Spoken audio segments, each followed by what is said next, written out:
Halo semuanya, aku balik lagi ya. Jadi sharingku yang kemarin itu kan tentang yang eh, perjalanan aku itu berubah haluan dari non QA ke QA itu kan agak belepotan kayak gitu.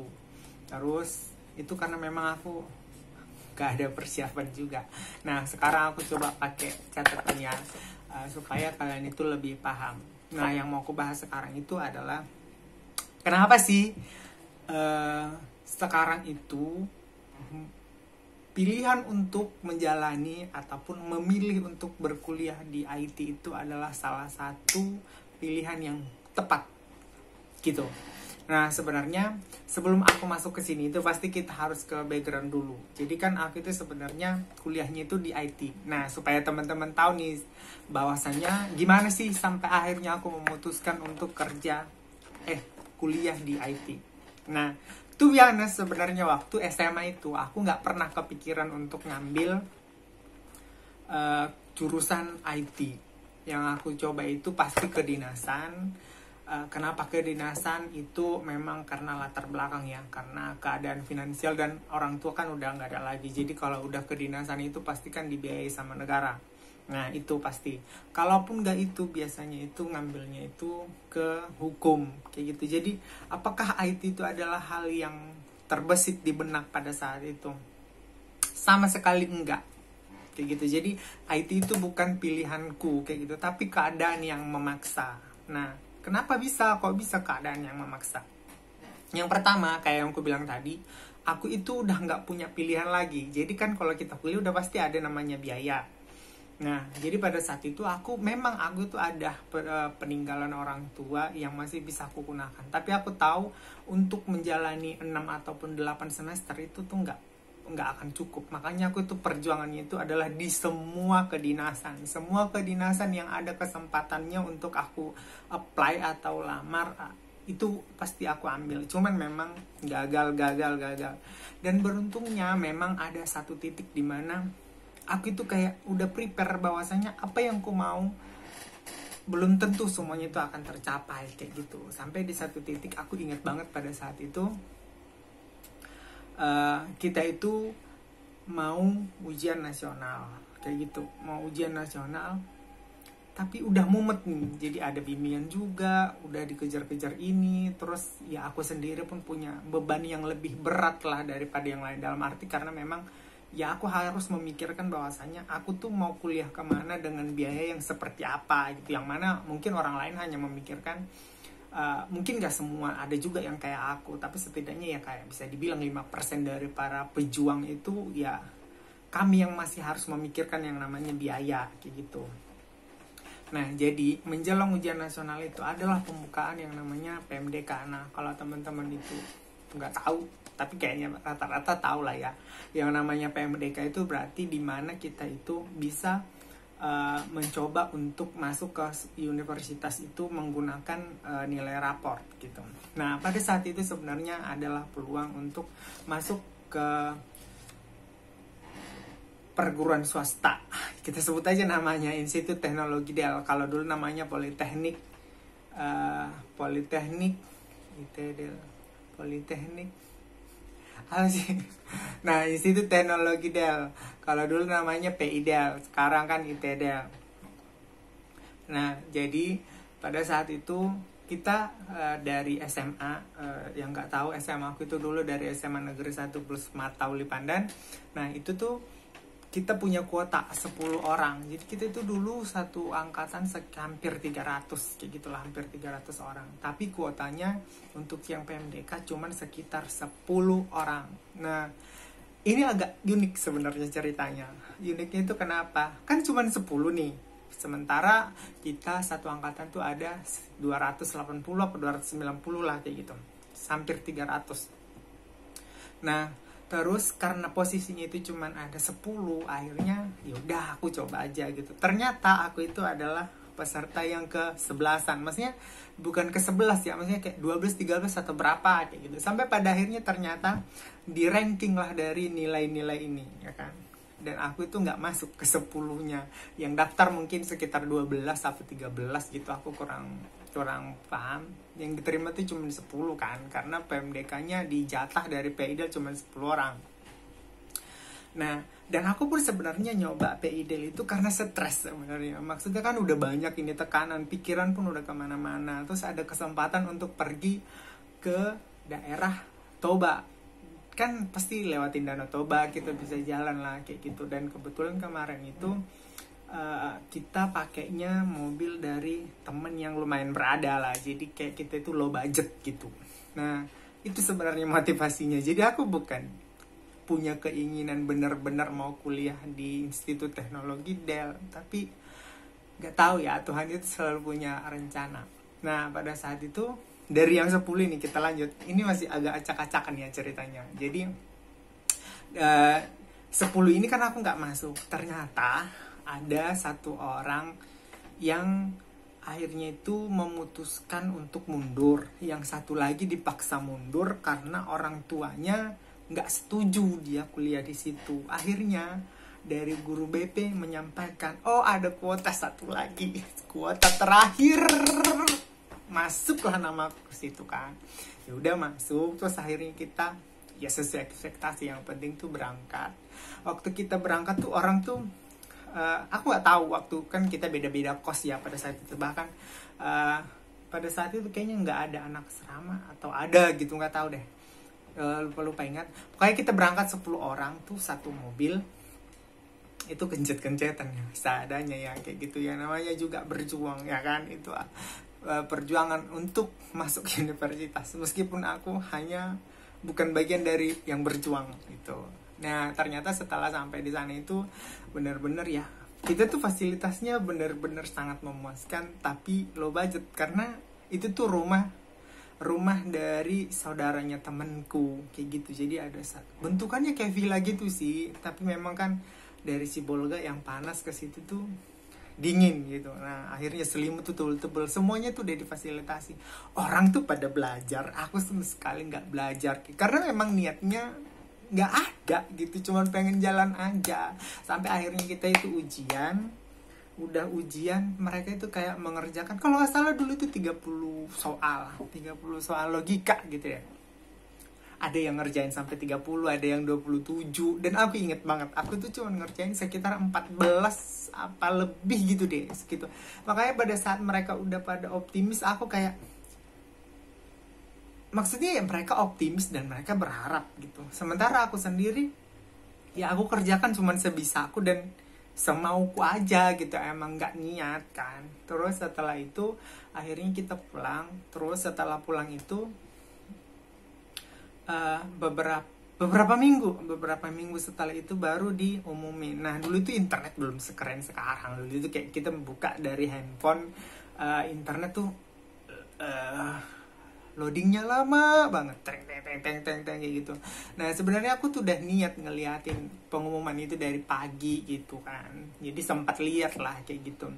Meskipun nggak ingin, tapi kan kayak penasaran hasilnya siapa aja gitu. Even nggak aku pun yang menang, setidaknya aku tahu yang menang dari kalian bersepuluh itu siapa gitu. Terus akhirnya itu udah malam, kalau nggak salah tuh malam apa sore gitu. Terus ada yang SMS, temenku lumayan dekat sebenarnya, dia bilang selamat. Shit gitu kan, maksudnya kayak aku tuh nggak punya pandangan sekali bahwasanya sebenarnya aku yang lolos gitu. Jadi kayak apa sih, nggak usah bercanda deh gitu. Terus setelah itu ya udah akhirnya aku biarin gitu. Tapi at the time kalau nggak salah aku tuh pada saat itu lagi BAB gitu kan, BAB. Terus aku lihat loadingnya lama, tek. Ternyata emang bener, dari 10 orang yang lolos itu cuma 2 orang, dan namaku itu adalah salah satunya. Itu kayak percaya nggak percaya, tapi emang ada pengumumannya kayak gitu. Nah, jadi akhirnya itu aku jadikan backup. Jadi di samping itu aku nyobain kedinasan, terus akhirnya itu aku bikin jadi backup. Dalam arti kayak, oh ya udah, ini bisa jadi salah satu pilihan kayak gitu untuk masuk ke sana. Dan setelah dari situ kita ada tes psikotes lagi sama TNI Angkatan Darat kalau nggak salah pada saat itu. Terus habis itu pengumuman akhir, baru yang lolos itu 2 orang yang ikut itu, 2 orang lolos, cuman yang satunya lagi memilih untuk hukum di USU ya, hukum di USU. Akhirnya aku yang ngambil ini, dan sebenarnya itulah baiknya Tuhan itu ya, maksudnya dalam arti kayak aku cuman bikin ini jadi backup. Dan memang aku tuh di kedinasan kayak IPDN, Akpol itu tuh nggak ada yang lolos, dan kebetulan untuk ujian STAN itu akan menyusul, dan itu ujiannya benar-benar dimulai setelah aku masuk di DEL. Jadi balik lagi kenapa gitu kan, sebenarnya aku tidak memilih untuk berkuliah di DEL, tapi keadaan yang memaksa. Akhirnya masuk ke sana itu juga sebenarnya agak ada pertimbangan yang berat, cukup berat, karena sebenarnya kayak aku tahu untuk di 6 semester itu aku nggak punya budget sama sekali. Saya dalam arti kayak ya aku cuman bisa kuliah 1-2 semester kayak gitu. Terus setelah itu ya mungkin akan ada jalannya. Dan di situ aku hanya berdoa, Tuhan kalau memang ini jalan yang kau pilihkan untukku, aku tahu bukan suatu kebetulan kau mengizinkan aku untuk memulainya gitu, tapi aku percaya kalau kau akan sampaikan atau akan antarkan aku sampai ke garis finish kayak gitu. Jadi rada-rada percaya nggak percaya lah bahwasanya sebenarnya aku bisa lulus dari situ. Dan memang puji Tuhan setelah di sana itu memang semester 1 itu nilaiku jelek kali kan. Jadi IP ku itu di sana 1,8. 1,8 itu semuanya itu karena memang satu aku nggak pinter, dua memang nggak kepingin, yang ketiga ada beban biaya yang berputar-putar gitu di kepala sebenarnya, apakah ini semuanya akan selesai atau enggak. Tapi puji Tuhan ternyata di semester 2 itu aku tuh dapat beasiswa. Jadi udah nilainya 1, terus Tuhan kasih berkat yang begitu berlimpah. Pada saat itu aku dapat beasiswa kayak kalau nggak salah uang kuliah itu ditanggung berapa persen gitu, tapi di atas 70% deh kalau nggak salah kayak gitu. Terus habis itu di semester 3 tuh 100%. Aku nggak tahu ya, kita nggak pernah tahu rencana Tuhan itu kayak gimana kan. Jadi akhirnya aku menyelesaikan perkuliahanku dengan ya mungkin bagi orang tidak memuaskan, tapi bagi itu udah sangat-sangat luar biasa. Artinya kayak aku tuh punya track yang lumayan dari semester 1, semester 2 sampai semester 5. Meskipun sebenarnya kalau ditarik ke satu angkatan ya aku itu kayak kita itu satu angkatan kalau nggak salah sekitar 87 orang ya. Paling aku masuk urutan mungkin ke 82 atau 83 kayak gitu. Tapi ya gitulah kayak gitu. Lulus dengan nilai yang nggak dibilang bagus nggak juga gitu, tapi ya lulus aja dulu kayak gitu. Nah sebenarnya apakah setelah aku menjalani semuanya itu terus aku udah punya kayak oh aku bakalan kerja di sini kayak gitu? Enggak, sama sekali enggak. Aku tuh udah sampai semester 5, aku nggak tahu sebenarnya nantinya aku akan bekerja di mana. Tapi setidaknya kita di situ itu beruntungnya kita punya kakak kelas yang bisa jadi role model. Dalam arti kayak sekecil-kecilnya IP anak DEL itu, sejelek-jeleknya IP anak DEL itu, mereka diakui ke industri. Maksudnya kayak kita kan dulu masih sempat lah bisa lihat, nggak tahu sekarang ya. Dulu kita masih sempat bisa lihat IP kakak kelas gitu. Tapi kayak kita lihat dia kerja di mana. Ya udah gitu, ternyata mereka bisa bekerja kayak gitu, nggak usah lah terlalu mikir harus kerja yang gimana. Dalam arti kayak kita punya penghasilan, kita bisa hidup kayak gitu aja, sesimpel itu dulu mikirnya. Ya udah setelah selesai itu akhirnya emang benar anak-anak DEL itu benar-benar luar biasa kayak gitu. Dari banyaknya, setelah aku di Jakarta banyak anak IT yang lari dari jalurnya, anak DEL itu kelihatan sepertinya stay di jalurnya itu ada 90%. Yang lainnya itu paling kayak akhirnya nggak bener-bener di IT tapi masih bersinggungan lebih ke bisnis dan lain segala macamnya.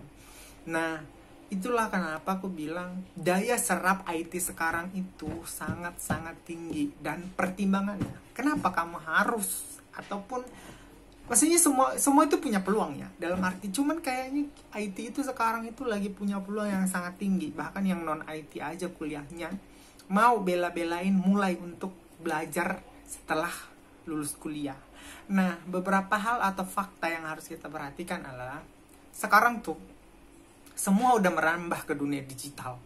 Artinya teknologi itu terus berkembang kayak gitu. Terus kalau dulu mungkin yang namanya divisi IT itu jarang. Bahkan kalau orang mau bikin aplikasi, bukan orang, maksudnya company kalau mau buat aplikasi, pasti dia request ke vendor atau ada IT services atau apa segala macam yang kita request untuk ngebuatin aplikasi atau semacam sistem informasi atau website untuk company-nya dia gitu. Nah, kalau sekarang tuh udah jarang karena kebanyakan itu udah punya IT sendiri, punya sistem sendiri. Meskipun nanti ya ada third party yang mungkin saling terhubung satu sama lain kayak gitu. Nah, di sini tuh berarti artinya hampir semua perusahaan itu membutuhkan tenaga ahli IT. Artinya peluang kamu itu sangat-sangat tinggi gitu kalau sampai kamu sekarang berada di IT. Jadi bagi kamu yang udah mulai nih gitu kan, jangan sia-siakan. Jangan sampai kamu udah lulus IT, temenmu yang non IT itu bisa ngejar kamu gitu. Dalam arti bukannya kita menutup peluang mereka, cuman kan sayang kita kuliah udah 4 tahun, padahal orang tuh kuliah di non IT terus dia cuman kejar berdasarkan kayak ikut kelas online mungkin 4 bulan atau mungkin cuma 1 bulan, tapi dia menguasai pasar. Kan agak nyesek ya gak sih? Agak nyesek dong, lu 4 tahun gitu. Terus habis itu, nah ini yang aku bilang yang terakhir itu, bahkan yang non IT sekarang mau melepas gelar mereka dan mengikuti pelatihan untuk bekerja di bidang IT. Apalagi kamu yang lulusan IT, masa kamu mau ditekong ya kan? Cukup mantan yang ditekong. Ya mantan sekarang bukan hanya mantan sih sebenarnya. Ya pasangan suami istri aja kan sekarang namanya pelakor sama pebinor kan udah banyak gitu. Nah, jadi kamu juga jangan sampai jadi korban gitu. Nah, saranku buat teman-teman yang masih mikir, kalau yang udah punya tujuan yang pasti, misalnya dari SMA mau jadi apa, mantap. Jadi kamu tinggal teruskan aja itu. Tapi kalau kira-kira kamu mau lulus SMA, tapi kamu belum tahu nih maunya kemana gitu, saranku yang paling aman ya, kalau memang belum tahu mau jadi apa, IT itu bukan pilihan satu-satunya. Aku bisa bilang salah satu pilihan terbaik lah. Oke? Jadi lagi-lagi gue bilang kalau memang udah tahu mau kemana bidangnya, mau kerja apa, good job. Tapi kalau masih bimbang, IT itu adalah salah satu bidang keilmuan ataupun jurusan yang bisa kamu ambil gitu. Nah, jangan sampai yang sekarang udah di IT, kamu tuh males-malesan, ogah-ogahan, terus akhirnya kamu gak jadi apa-apa di IT. Itu tuh sayang banget. Oke, aku kasih bocoran ya. Mata kuliah yang harus kamu kuasain. Jadi dari 145 SKS untuk yang S1 itu misalnya 145 atau lebih itu, gak harus semua kok kamu kuasain gitu. Tapi setidaknya kamu itu harus menguasai beberapa di antaranya. Seperti dasar bahasa pemrograman. Terus bagi yang nantinya secara penjurusan, jadi kalau udah dari jurusan IT itu kan nanti ada yang ke network dan lain-lain. Nah, bagian networknya juga kalau kamu mau. Atau ke software development-nya. Nah, dari software development ini nanti akan merambah kemana-mana sih sebenarnya. Jadi termasuk ke dasar pemrograman sama software testing. Software testing itu berarti kamu harus ngerti yang namanya software testing life cycle. Nah, sebelum masuk ke sini sebenarnya dari kesemuanya itu kalian harus mengerti yang namanya project management. Project management itu ada namanya